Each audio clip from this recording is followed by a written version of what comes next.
Bisa nggak bahwa Ramadan ini selain meningkatkan kualitas dan kuantitas amal, tapi ada juga yang jangan sampai luput adalah mati-matian membersihkan hati. Gimana menurut Ustadz gitu? Jadi jangan sampai amalnya banyak, tapi hatinya bisa jadi merusak amal itu. Karena tidak mudah ternyata banyak ilmu, banyak amal tuh bisa jadi ujub, ria, takabur. Menurut Ustadz bagaimana? Saya sering sekali diminta untuk mengajar fikih, halal, haram, makruh, mubah, sunat, wajib, rukun, syarat, sunat muakkad.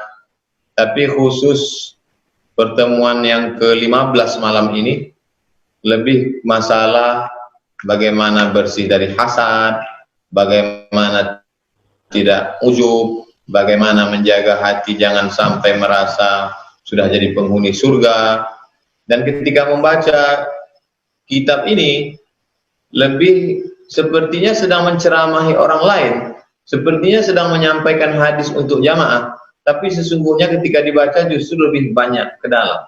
Lebih banyak tegurannya kepada yang baca, lebih banyak koreksinya kepada yang mengajar, bahwa intinya kita bukan apa-apa, kita bukan siapa-siapa, menjaga kerendahan hati kita, ketawaduan kita, dan kita sampai hari ini masih diberi Allah kehidupan hanya karena Allah punya Rahman, Rahim.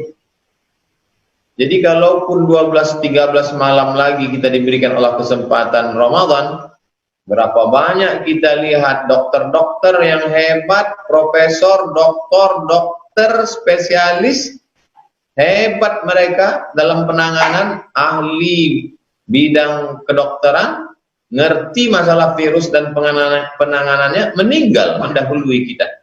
Oleh sebab itu, andai kita disampaikan Allah ke bulan agung mulia ini, sebenarnya tidak ada tujuan lain agar kita betul-betul tidak ada satupun yang kosong, hampa, dari mulai detiknya, menitnya, jamnya, harinya, siangnya, malamnya. Maka siapa yang tidak mendapatkan kemuliaan Ramadan, faqad hurim, maka sesungguhnya dia tidak akan mungkin mendapatkan kebaikan di bulan-bulan yang lain. Mudah-mudahan mohon doa supaya kita semua selalu mendapatkan ridho Allah, dapat mengisi Ramadan ini dengan ibadah sebaik mungkin, baik ibadah yang zahir maupun ibadah hati, insyaallah. Amin ya rabbal alamin. Jadi kita simak betapa hebatnya para ulama dan para sahabat dulu mengisi Ramadan. Nah, kalau saya perhatikan tadi dari uraian Ustadz, betapa rapatnya waktu demi waktu itu digunakan untuk zikrullah, ya kan Ustadz? Ada yang zikrullah dalam bentuk membaca Al-Quran, tilawah, tadarus, ada yang zikrullah dalam bentuk sholat, memperbanyak sujud. Nah, kata kuncinya ternyata bagaimana bulan Ramadan, waktu yang istimewa ini, detik demi detiknya tuh selalu bersama Allah. Betul kan begitu Ustadz? Jadi kalau kita belum bisa baca Quran lancar, tapi baca Quran terbata sambil hati malu ke Allah gitu, berharap ini diterima, boleh jadi itu lebih hebat dibanding yang bacaannya panjang tapi hatinya lupa dari Allah. Kira-kira betul nggak gitu Ustaz? Masya Allah.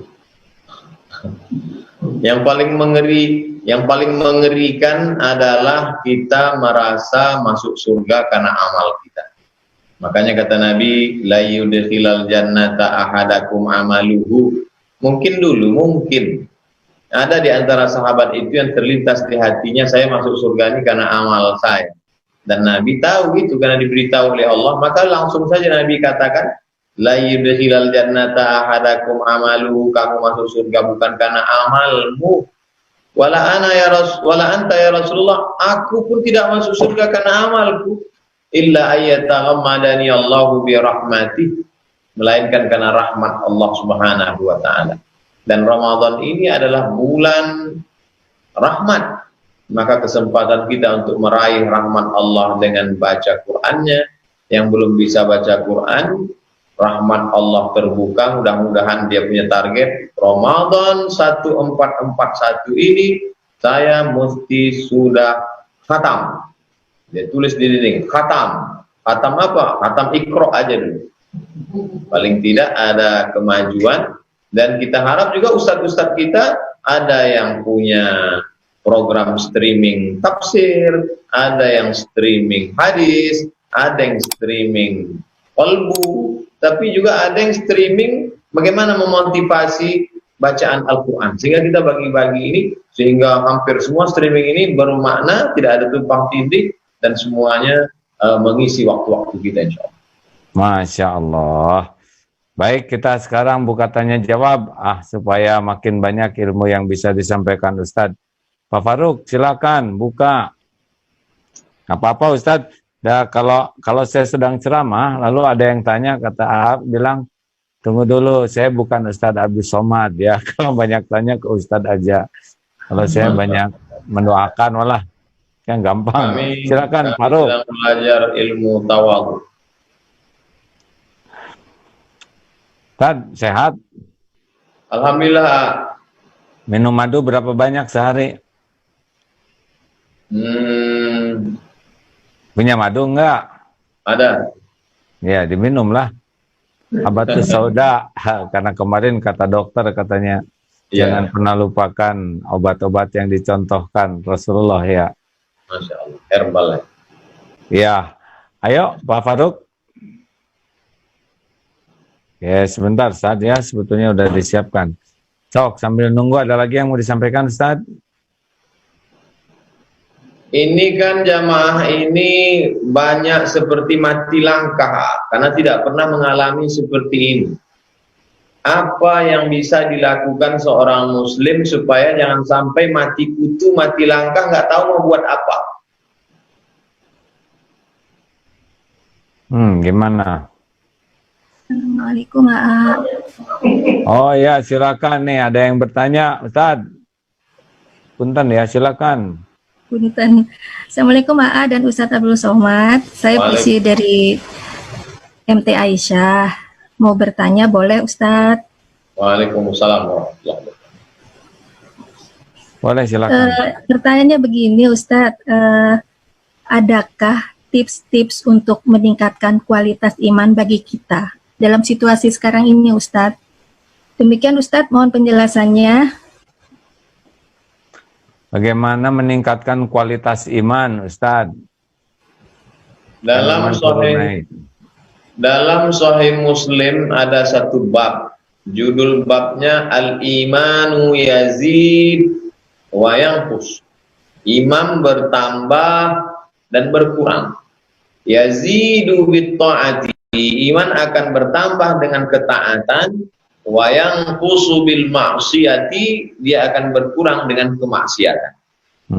Jadi di musim lockdown, musim uzlah di rumah ini, mestinya iman bertambah karena orang tidak melakukan perbuatan maksiat, jumpa, duduk nongkrong di pinggir jalan, ngobrol nggak tentu arah. Dia di rumah dengan keluarga, dilihat, tidak mungkin dia lakukan perbuatan maksiat. Maka secara teori yazidu, imannya bertambah karena kondisi mengkondisi, dia terkondisikan untuk imannya bertambah. Yang kedua, perbanyaklah mengingat hadiman ladzat, banyak-banyaklah mengingat dia yang menghancurkan segala kelezatan. Lezatnya makanan, lezatnya minuman, lezatnya kehidupan, hancur semuanya. Apa itu? Mati. Dan hampir setiap hari, setiap kita pasti mencari berita mati. Berapa saudara kita yang mati syahid? Bahkan ketika diberitahu, kita pun kadang nggak percaya. Masa segitu sih? Nah, setiap hari kita melihat tentang jenazah yang tidak diizinkan RT dikebumikan, tentang petunjuk pemakaman terpapar COVID-19, dan lain sebagainya. Jadi sebenarnya posisi, kondisi, situasi saat ini membuat kita terkondisikan untuk naik kualitas iman. Pertama, karena dia dalam situasi di rumah, tidak di pinggir jalan. Dua, karena banyaknya berita kematian. Ketiga, orang yang sedang berada pada gempa bumi, gunung meletus, ancaman meteor, ditambah lagi serangan wabah, maka pada saat itu semestinya dia amat sangat dekat kepada Allah Subhanahu wa taala. Oleh sebab itu kalau pada saat musim seperti ini masih ada yang tertangkap pakai narkoba, penggerebekan hotel mesum, maka Masya Allah, na'udzubillah, ini semua pasti orang-orang yang ulaika kal an'am balhum adal. Saya kira 3 poin tadi menambah semangat kita, menambah keimanan kita kepada Allah Subhanahu wa taala. Wallahu a'lam.